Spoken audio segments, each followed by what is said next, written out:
The year is 1348. We are in London, a crowded, filthy, brilliant medieval city of perhaps 80,000 souls, the largest city in England, the seat of a young and ambitious king named Edward III, fresh from his victories against the French. The city smells of wood smoke, fish, manure, and the River Thames. Bells ring from 100 parish churches.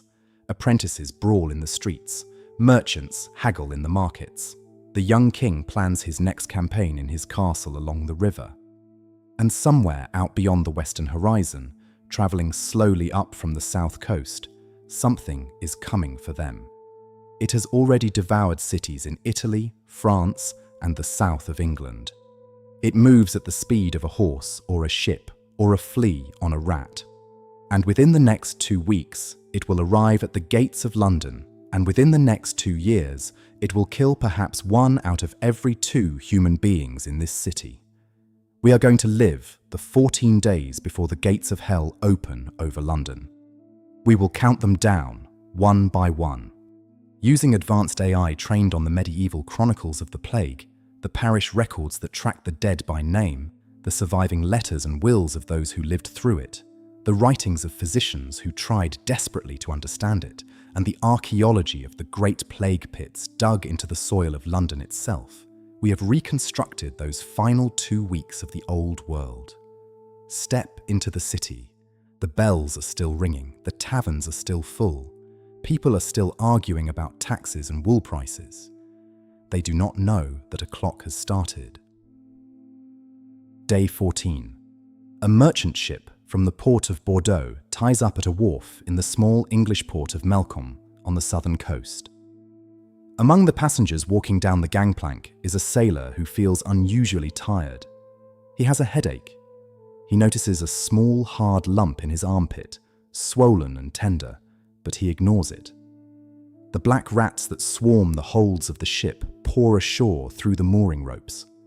The fleas living in their fur leap silently into the warehouses and the inns of the port town.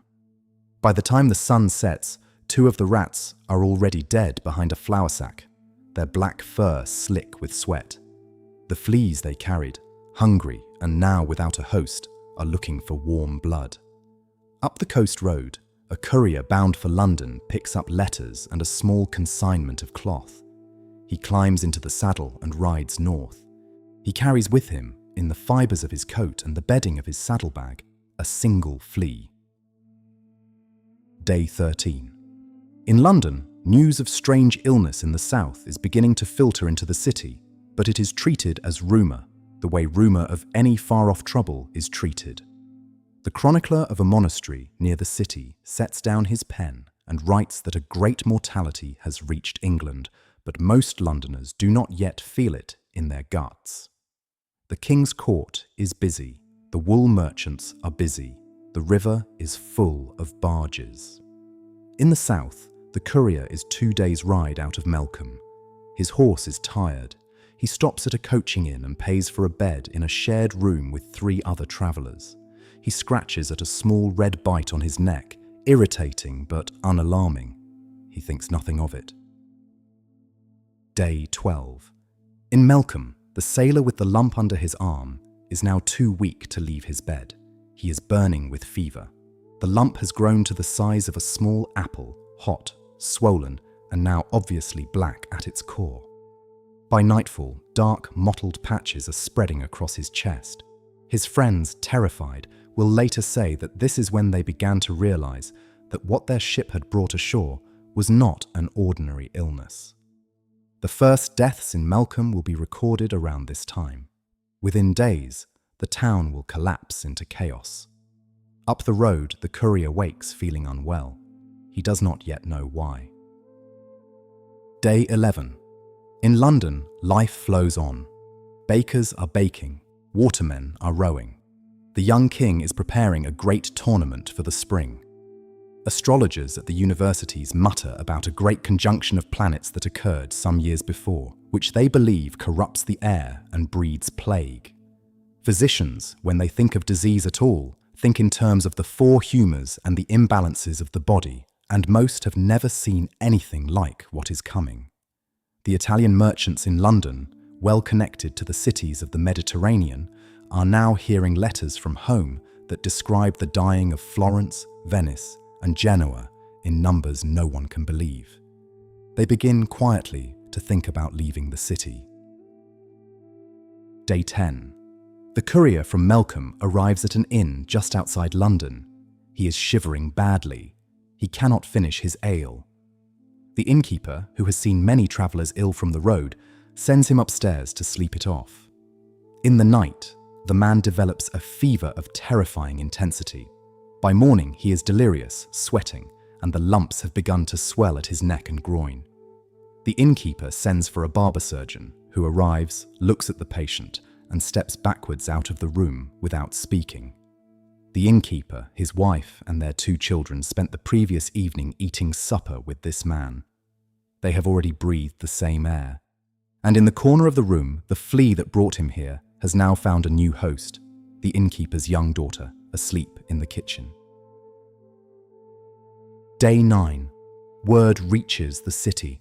A man is dying at an inn outside the walls of a sickness no one can explain. The bells of the nearest parish church begin to toll. In London itself, the talk in the alehouses turns. Some say the air is bad, some say the wells are poisoned, some say it is the punishment of God for the sins of the people. Many say, with great confidence, that the city will be spared because the bishops will pray. Edward III in his palace orders that special masses be said in the churches and that a procession be made through the streets. Across England, similar processions are already being held. The processions, in which whole congregations walk closely together in the open air for hours, will turn out to be the worst possible response. Day 8. The first true case of plague inside the London walls is now almost certainly underway. No one yet knows. The early symptoms simply look like a bad fever. Somewhere in the densely packed streets of Cheapside or Cornhill, in a small dark house above a shop, a young apprentice complains of a headache, vomits, and goes to lie down. His master tells him not to be lazy.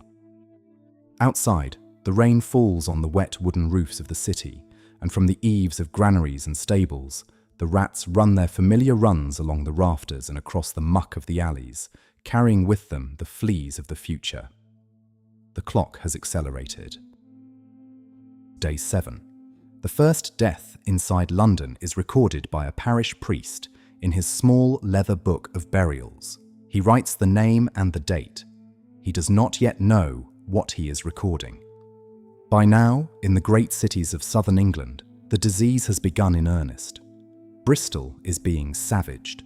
The chronicler in Avignon, far away in southern France, writes that there is no one to bury the dead, that whole streets have emptied, that the priests die at the bedsides of those they confess. Letters carrying this news arrive in London. The merchants who can afford to leave are now actively packing. They send their families to country estates and to distant manors. The king himself will eventually withdraw to remote houses with a small court, hoping to outrun what is coming. Day 6. The bell of a city church tolls for a butcher's wife who died in the night. The bell of a second church tolls for a brewer's apprentice. By afternoon, 3 more bells across the city are ringing for the dead, and the rhythm of their tolling is no longer separate. It begins to overlap. It becomes a single sound. A learned physician, summoned to one of the bedsides, examines the swelling at the patient's groin and goes pale. He recognizes, from letters he has received from colleagues abroad, what he is looking at. The lumps are called Buboes. The disease they signal has a name. It will, in time, be called many things. The plague, the great mortality, the pestilence, the Black Death. The physician backs out of the room and refuses payment. Day 5. Panic begins to ripple through the city. Wealthy families with country houses begin loading carts at first light. Apprentices are sent home to villages they have not seen in years. The Italian merchants, the most experienced at reading the spread of plague, are already gone. But for the vast majority of Londoners, leaving is not an option. They have no country house. They have no relatives in safer places. They have one room in one tenement and a job that will not exist if they leave it. They stay. Some turn to prayer, some to drink, some to the new and fashionable amulets that street vendors are already, somehow, beginning to sell. Pieces of parchment with mystical writing, small bags of herbs to be worn around the neck, vinegar-soaked cloths to be held to the face when going out. None of these will work. Day 4. The physicians of the city meet and confer. They will issue recommendations that sound reasonable by the science of their day and that we now know are mostly useless or actively harmful. Bleed the patient to release corrupted humours. Burn fragrant herbs in every room to drive out the bad air. Avoid baths, which open the pores to corruption. Avoid sleeping on the back, since the foul humours might pool in the lungs. The cause of the plague is, in truth, a bacterium carried by fleas living on rats, but no human being on Earth will understand this for more than 500 years. By the time the physician's advice reaches the parishes, dozens are already dying each day. The handful of doctors brave or foolhardy enough to keep visiting patients begin to die alongside them. Within weeks, the medical profession of London will be all but extinct. Day 3. The city begins to crack along its seams. Servants flee their masters. Apprentices abandon shops. Husbands lock their sick wives into back rooms and leave them with a jug of water.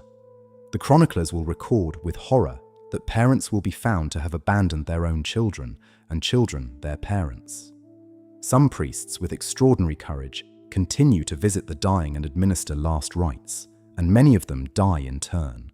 Others lock their churches and flee. The graveyards begin to fill faster than they can be dug. Within a few months, the city authorities will be forced to begin opening great communal pits at the edges of the city to take the overflow.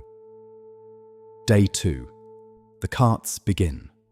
Men hired at high wages walk through the lanes ringing bells and calling for households to bring out their dead. Bodies wrapped in sheets are loaded into carts.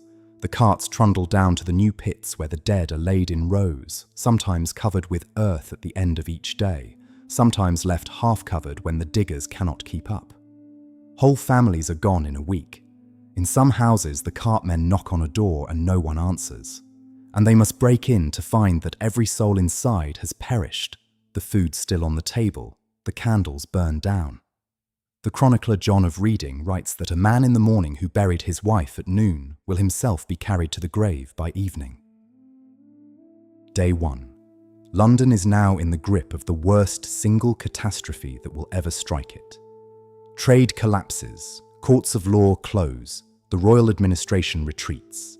The bells, which have rung continuously for days, are finally silenced by order of the city because the constant tolling is driving the survivors mad. The plague will rage in the city for many months. By the time it burns itself out the following year, somewhere between a third and a half of all the people who lived in London on the day that ship arrived at Melcombe will be dead. The same proportion will be dead across England, across France, across Italy, perhaps 25 million people across Europe. Perhaps more. Whole villages will be empty, fields will go unharvested, sheep will wander untended over English moors. And those who survive will inherit a world that has been emptied. With so few labourers left, the survivors will be able to demand wages no peasant could have asked for the year before. Lords will be unable to find enough hands to work their land. The rigid feudal order that has governed European life for centuries will begin to crack. The Black Death does not simply kill, it cracks open the old world and forces the new one to begin growing in the rubble. In time, the dead will be buried, the pits will be filled in, and grass will grow over them. Modern London, centuries later, will dig up parts of those mass graves while building new train lines and discover the bones of plague victims laid out in careful, gentle rows, the work of grieving people doing the best they could in the worst weeks of human history. The bacterium that caused it all has been identified. Its name is known. Its mechanism of spread is understood. It still exists in pockets around the world. But what cannot be reconstructed, what no archive and no AI can ever fully restore, is the sound of those 2 weeks. The bells, the carts, the praying, the silence that fell when even the bells were finally stopped. History remembers the kings of this age, and their wars, and their tournaments, and their thrones. But the deepest scar on the medieval mind was not left by any king. It was left by a single ship, a single rat, a single flea, and the 14 days in which an ordinary city walked unknowing into the mouth of the end of its world.